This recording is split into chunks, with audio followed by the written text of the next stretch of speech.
JC, nakita mo ba yung isang pake ng shop? Oh, sige na, matulog na ako. Sige na, good night. Love you. I love you. Ate, wag ka magpapaligaw dyan, te. Isang taon na yung toothbrush niyan. Hello po. Ito po ba yung section 13? Ay, ikaw ba yung tinutukoy ni teacher? Yes po, transfer po. Okay, bibigyan kita ng fair warnings dito sa section na to Bakit? Medyo makulit kasi yung section na to. Mahilig sila man trip ng bag, lalo na pag iniiwan mo, kaya nakatulog ka. Sige lang po. Babantayan ko sarili ko po. Okay, Kaya ako sure bahala ka? sa bag ko po. Okay, Thank you. Ingat ka. Asip naman pagtitripan yung bag ko, di ba? Pag yan talaga ako makatulog. Oh, gising na. Wala si sir, umabsent. Uwi na. Uwi na pala. Hoy, sino nagsemento ng bag ko? Okay guys, so mag-i-start na po tayo ng opening prayer.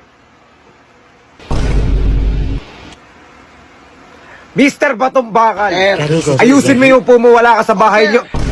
Ano sir? Sige sir, tuloy mo sir. Ayusin mo upo mo, wala ka sa bahay. Sir, nasa bahay ako, sir. Upo ako na kahit ano sir.